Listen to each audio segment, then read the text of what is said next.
मैं मनोज मिश्रा आपका computer basics class में हार्दिक अभिनंदन करता हूं और ये मेरा छोटा सा प्रयास अगेन आपको समर्पित करता हूं।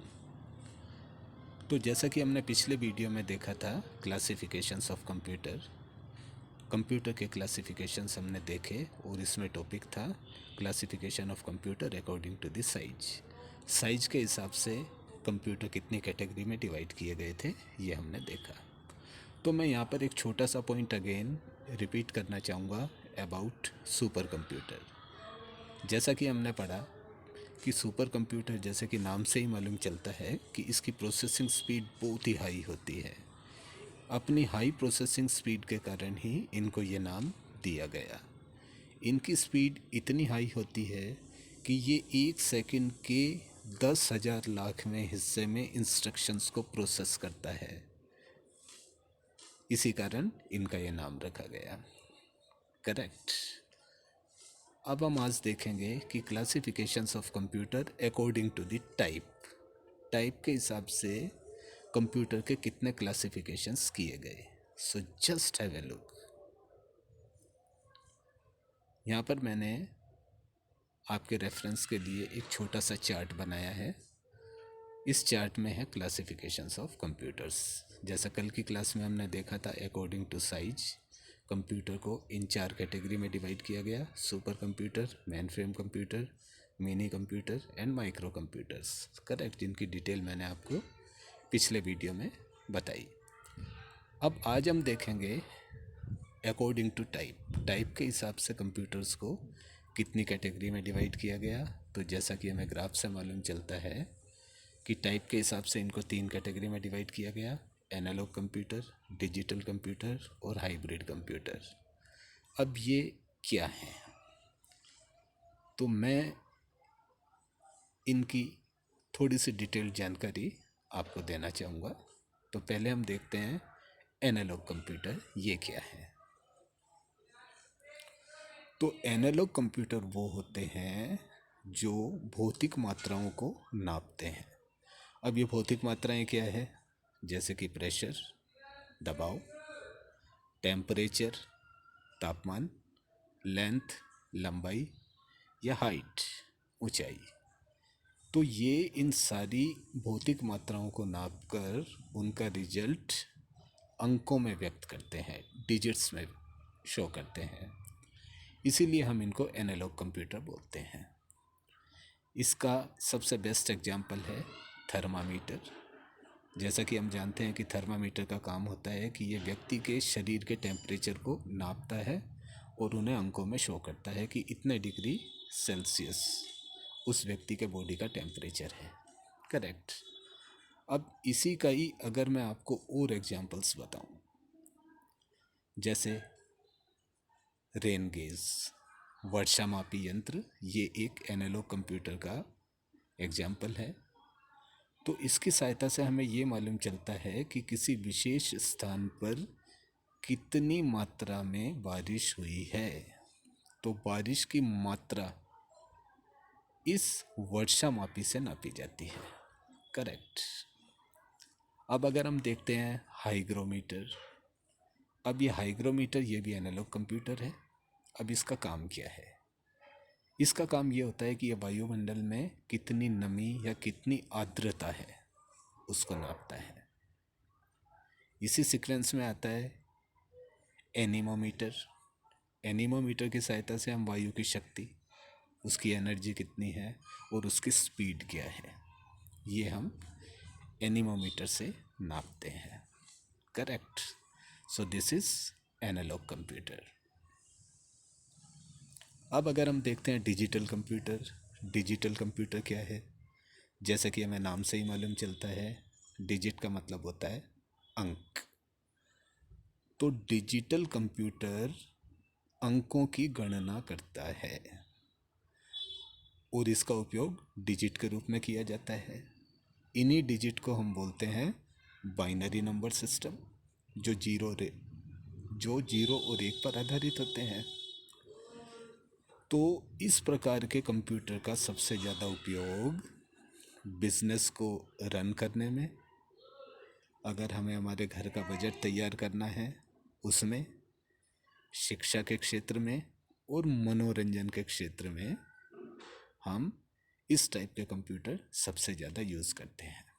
करेक्ट। अब अगर अगला हम देखते हैं वो है हाइब्रिड कंप्यूटर।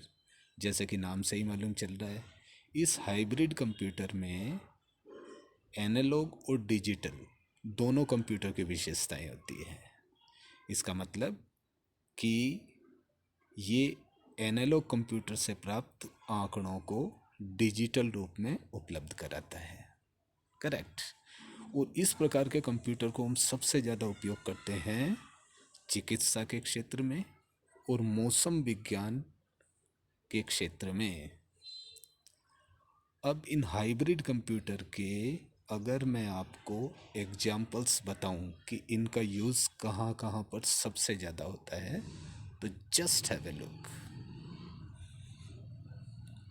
यहाँ पर हम देखते हैं कि इन कंप्यूटर का सबसे ज़्यादा उपयोग पेट्रोल पंप वहाँ पर किया जाता है।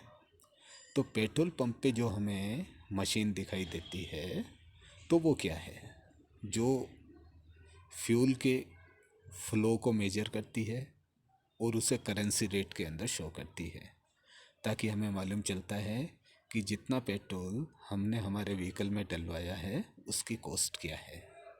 करेक्ट। अब इसका उपयोग चिकित्सा के क्षेत्र में कैसे होता है, जैसे पेशेंट की हार्ट बीट को अगर एक डॉक्टर नापना चाहता है, चेक करना चाहता है, तो वहाँ पर इसका उपयोग सबसे ज़्यादा होता है।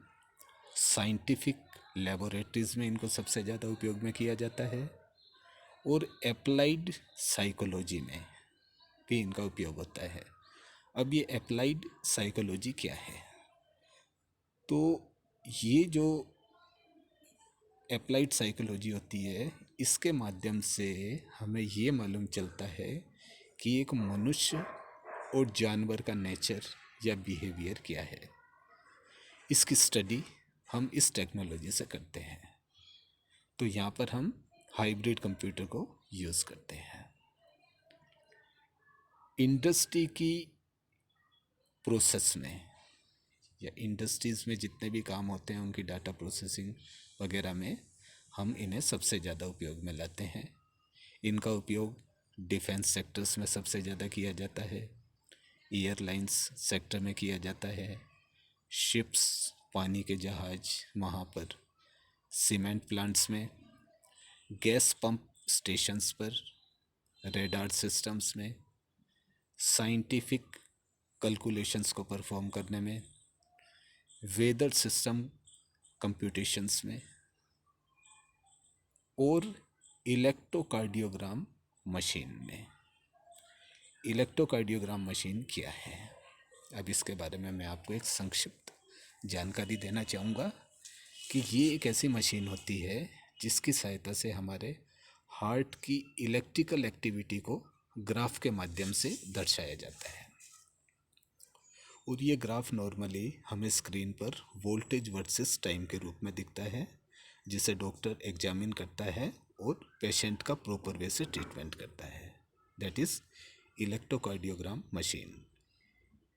Echocardiogram machine. अब ये इकोकार्डियोग्राम मशीन क्या है, तो इकोकार्डियोग्राम मशीन ये साउंड वेव टेक्निक पर आधारित होती है। इसका मतलब हमारे हार्ट की जो बीटिंग होती है उसका साउंड होता है, उसकी सहायता से कंप्यूटर स्क्रीन पर हमारे हार्ट की एक मूविंग पिक्चर दिखती है, मूविंग पिक्चर। तो इस पिक्चर को देखकर डॉक्टर को ये मालूम चलता है कि पेशेंट के हार्ट का साइज और उसका शेप क्या है। हार्ट के जो चैम्बर्स होते हैं और जो हार्ट के वाल्व हैं वो प्रॉपर वे से काम कर रहे हैं या नहीं कर रहे हैं, ये डॉक्टर को मालूम चलता है। राइट। अल्ट्रासाउंड मशीन में भी हाइब्रिड कंप्यूटर को सबसे ज़्यादा उपयोग में लिया जाता है। अब ये अल्ट्रासाउंड मशीन क्या होती है, इस मशीन की सहायता से हमारे शरीर में एक हाई फ्रिक्वेंसी की वेव डाली जाती है। ये वेव हमारे शरीर के जितने भी ऑर्गन्स हैं उनसे टकरा कर वापस आती है, जिसे कंप्यूटर कैप्चर करता है और स्क्रीन पर उस ऑर्गन की इमेज हमें दिखाता है। तो हमारे बॉडी में जितने भी ऑर्गन्स हैं उनको एग्जामिन करने में इस मशीन का सबसे ज़्यादा उपयोग किया जाता है। CT scan machine, CT scan machine में भी इनका सबसे ज़्यादा उपयोग किया जाता है। सीटी स्कैन जैसे कि नाम से ही मालूम चलता है, कैट स्कैन मशीन। इस मशीन में एक कंप्यूटर और एक रोटेटिंग एक्सरे मशीन होती है जो हमारे शरीर की डायमेंशनल इमेज स्क्रीन पर दिखाती है। इस इमेज की सहायता से डॉक्टर को डिटेल्ड जानकारी मिलती है किन के बारे में, स्मॉल से स्मॉल टिश्यूज़ के बारे में, ब्लड वेसल्स के बारे में और बोन्स के बारे में। तो ये एक नॉर्मल एक्सरे मशीन से अच्छी होती है जिसमें हमें डिटेल्ड जानकारी मिलती है। करेक्ट। होल्टर मॉनिटरिंग मशीन, इसमें भी हाइब्रिड कंप्यूटर को यूज़ किया जाता है। अब ये होल्टर मॉनिटरिंग मशीन क्या होती है? इस मशीन की सहायता से हमारे हार्ट की कंटिन्यूसली धड़कनों को ऑब्जर्व किया जाता है। अब जब किसी पेशेंट को होल्टर मशीन पर रखा जाता है तो ये उसका टेस्ट 1 दिन या 2 दिन का होता है, आइदर 24 आवर्स और 48 आवर्स, जिसमें डॉक्टर्स को उसकी हार्ट की रिदम्स के बारे में कंप्लीट जानकारी होती है ताकि वो पेशेंट को प्रॉपर वे से ट्रीट कर सके, उसको ट्रीटमेंट दे सके। करेक्ट। एटीएम मशीन में इनका उपयोग होता है। हॉस्पिटल की आईसीयू इंटेंसिव केयर यूनिट में इनको सबसे ज़्यादा उपयोग में लिया जाता है। ऐसी कार्ड जो गैस और इलेक्ट्रिसिटी से चलती है वहाँ पर इनका यूज़ होता है। और स्पेशली सेल फ़ोन में, जो नॉर्मल हम सेल फ़ोन देखते हैं वो सबसे बेस्ट एग्जांपल है हाइब्रिड कंप्यूटर का। तो इसमें क्या होता है कि ये फ़ोन एनालॉग साउंड को पकड़ता है, एनालॉग साउंड, और फिर ये इसको ट्रांसफ़र करता है डिजिटल सिग्नल के रूप में। डिजिटल सिग्नल के रूप में ये साउंड को प्राप्त करने के बाद में सीधा स्पीकर पर भेज देता है जिससे साउंड हमें सुनाई देता है। Correct. This is the working of cell phone. तो मैं उम्मीद करूँगा कि मेरा ये छोटा सा प्रयास आपको पसंद आया होगा। So see you very soon in the next class. Till then, bye.